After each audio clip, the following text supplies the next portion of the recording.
kembali lagi di iCast. Hari ini kita akan membahas hal yang cukup unik, yaitu matrilineal. Saya yakin beberapa dari kalian sudah tahu apa itu matrilineal, tapi belum paham itu apa.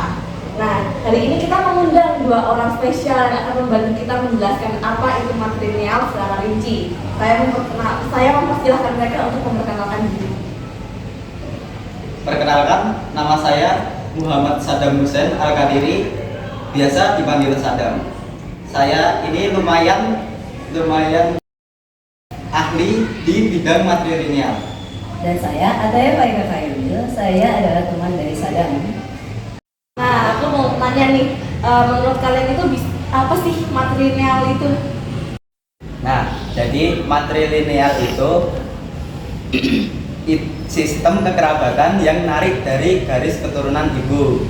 Jadi identitas, warisan, sampai hubungan sosial lebih terhubung ke keluarga ibu. Contohnya, anak ngikut ke keluarga ibu, bukan ke keluarga ayah. Oh gitu. Tapi aku penasaran nih, apa bedanya sama matrilineal? Soalnya kan mirip-mirip gitu. Jadi, matrilineal jalur utama adalah perempuan atau ibu. Warisan garis keturunan diteruskan melalui anak perempuan. Nah, patrilineal itu jalur utama adalah laki-laki atau sebuah ayah.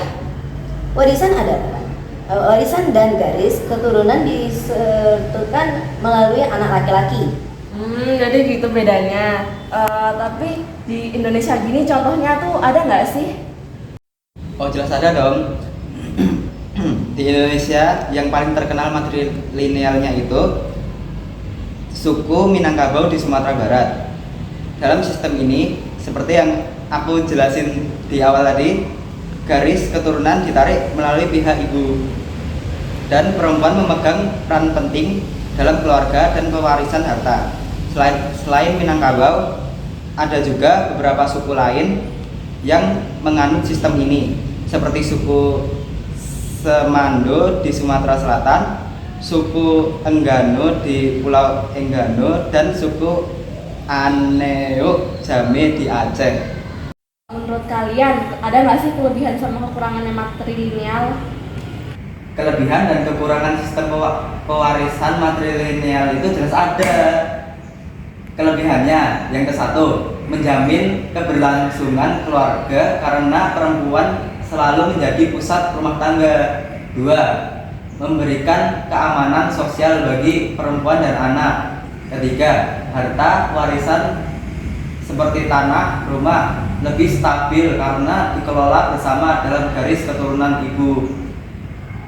Nah, kalau kekurangan, yang ke-1, laki-laki atau ayah bisa kehilangan peran dalam keluarga ini. 2, potensi konflik antara anak laki-laki dengan saudara perempuan ibu soal hak waris. Oh, lumayan banyak ya kelebihan sama kekurangan dari fungsi marga matrilineal ini. Tapi nih, sistem matrilineal ini pasti ada fungsi marganya dong. Bisa nggak sih dijelaskan lebih lanjut gitu? Jadi, identitas sosial menutupkan keanggotaan seseorang dalam kelompok kerabat. Mengatur perkawinan biasanya dilarang menikah dengan orang yang berasal dari marga atau suku yang sama. Karena peristiwa dan kepemilikan, marga berperan dalam menutupkan siapa yang berhak atas harta pusaka tersebut. Jadi, keberagaman dan solidarasi sesama satu marga wajib saling membantu. Oh, fungsinya cukup rumit untuk dipahami ya. Kalau gitu aku penasaran nih sama sistem adat dan hukum dari sistem marga matrilineal itu sendiri. Gimana sih kira-kira? Oh, di matrilineal terdapat juga nih sistem adat dan hukumnya. Sistem matrilineal Minangkabau tidak hanya mengatur urusan kekerabatan dan warisan, tetapi juga menjadi dasar bagi seluruh struktur adat dan hukum mereka. Adat Minangkabau yang dikenal sebagai adat perpatih berlandaskan pada prinsip kekerabatan ibu ini. keputusan penting dalam masyarakat, termasuk penyelesaian sengketa seringkali melibatkan musyawarah yang dipimpin oleh para mama dan pemimpin wanita. Hah?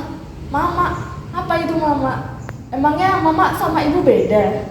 Kalau kamu nanya, mama sama ibu beda enggak? Nah, jadi mama itu saudara laki-laki dari ibu atau paman dari pihak ibu.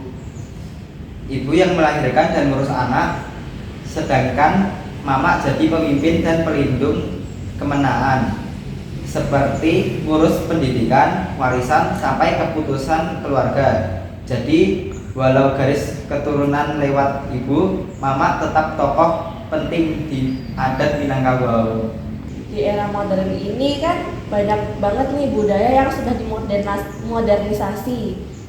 Aku kepo sama apakah matrilineal juga dimodernisasikan supaya sesuai dengan era modern ini. Ada dong, meski menghadapi tantangan dari modernisasi dan globalisasi, sistem matrilineal tetap relevan, terutama di masyarakat Minangkabau. Sistem ini terus teradaptasi dan menjaga nilai-nilai penting seperti menghormati terhadap perempuan atau seorang ibu dan keseimbangan peran gender. Oke, gitu ya, aku paham. Kalau gitu terima kasih ya atas waktu yang diberikan dan penjelasannya tentang matrilineal yang sangat mudah dipahami. Sama-sama, itu tadi podcastnya seru banget, sumpah. Iya, sumpah. Kalau gitu sekian dari iCast kami hari ini, sampai jumpa di lain waktu. Bye. Ya, makasih, sampai jumpa. Bye. Bye.